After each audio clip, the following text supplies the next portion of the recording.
Now, if you had access to your own holistic nutritionist, what would you want to know? What are your burning questions about nutrition and holistic health? We asked you to send them in, and now Dr. Joey is here to answer them all. We're so lucky to have Dr. Joey in our lives.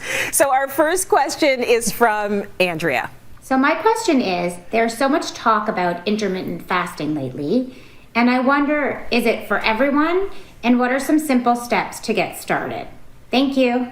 Wow, that is a great question. I get that question so often, Trace. And intermittent fasting, as a functional practitioner, we use it as a biohacking tool. And what that means is we use it to reduce inflammation, to increase your microbiome, for weight loss, and for overall health. And it has been shown to actually help with cellular repair. So the short answer is intermittent fasting is good for most people. Check with your doctor, of course, but if you're breastfeeding or type 1, no, it's not a good idea. But for most people, it's great. Now, the question people ask me is, okay, Joey, how long? So I start my clients off pretty short and easy, just a 12-hour fast. So 7 p.m. to 7 a.m. does a lot for your microbiome and inflammation, and that's such an easy way to fast. And the body loves a period of time of relaxation, of no food, of no processing. Okay, good stuff. I see Rosie in the background. I love that. Next up. I know, I'm so sorry. No, never apologize. Dogs and kids are all allowed in the work from home atmosphere. So bring them on. Okay. I hope she doesn't bark. If she does, whatever. We've heard a dog bark before. It's all good. Next up, we have a familiar face, and I love this face. Jean-Pierre from our 2020 Wellness Challenge. Hey, Dr. Joey. I so miss seeing your face. But I have a question for you.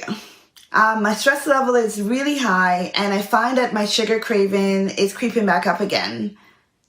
What can I do? Holy moly, this is common during the pandemic, and I totally get it, guys. When we're stressed, our cortisol level goes up, our adrenals they're working overtime, and we're craving sugar. And when we're anxious or depressed, the natural inclination is, okay, sugar is going to make me feel better. I totally empathize, sympathize, I get it. But sugar long-term, guys, causes inflammation, can cause immune suppression, sorry about Rosie, can cause weight gain, brain fog, can contribute to anxiety. It's not that I'm like anti-sweet, I just know the ill effects it's gonna have on your health. And then it's this vicious circle where you're not eating mindfully and you're grabbing sugars because you're trying to self-soothe. It never works out well.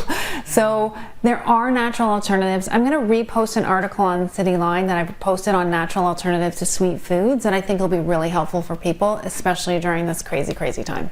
Just this never-ending cycle of like sugar high, sugar low, and then the low, you got to bring yourself back up again. So thank you.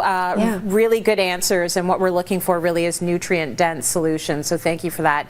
Our next question, Joey, is from Carolyn. Take a listen. Hey, Dr. Joey, what are your thoughts on keto? Is it for everyone? Okay, so it's the whole, if I had $1 for every time somebody asked me about keto, I would have that cottage in Muskoka that I'm in the back of my head sort of putting on my vision board. Okay, so guys, we are more biodiverse than saying keto is for everybody. There's no one size fits all when it comes to diet. And some people keto's not great for. Like I have women with very elevated cortisol and high stress levels, and keto's not great for them. I've had some people who've gone full on keto and I've seen their cholesterol panel go through the roof. So there are some benefits to ketosis, but the body's not supposed to stay in ketosis long term. It's effective for weight loss. It can take down inflammation. There are certain health indicators where ketosis might be more suitable. For women, it's actually really hard for women to get into ketosis, in my opinion. So I don't normally put a client in ketosis. I'm hormonal balance and I'm quality calories and very holistic. If you are going to go into a ketotic state, my recommendation, guys, is cycle in, cycle out, cycle in, cycle out. You don't want to stay in ketosis forever. That doesn't work long term. So yes, there are some benefits. Know what you're doing, because I've seen people do it wrong and sort of hurt their health a little bit. Okay, good stuff. Kathy would like to know about going gluten and dairy free. Take a listen. Dr. Joey, you often talk about going gluten and dairy free. Is this something that is good for everybody, or just if you have sensitivities? Let's tackle gluten first. So gluten, our wheat has changed. It's a hybrid of what it used to be. So it's no coincidence that so many people are sensitive to gluten. Gluten isn't a pro-nutrient. It's not good for you. It just makes food taste really, really good. Here's my answer for gluten. If someone comes into my clinic and there's an autoimmune condition, a microbiome condition, an inflammatory condition, inability to lose weight, it's gone. It's not gone forever, but it's gone for 90 days, because why would I leave a potential irritant in the diet? I'm trying to create some metabolic flexibility with them, but for now, for that cleanup phase, it's gone. Now, dairy is a little bit different because dairy does have some nutrient value, of course, vitamin D, calcium, protein. 50% of people, it's estimated that 50% of people who are sensitive to gluten are also sensitive to dairy. So I typically take the two out together and I reintroduce dairy, high quality dairy, to sort of test the waters. And you can get food allergy testing done too. Some people like myself, I just can't do dairy.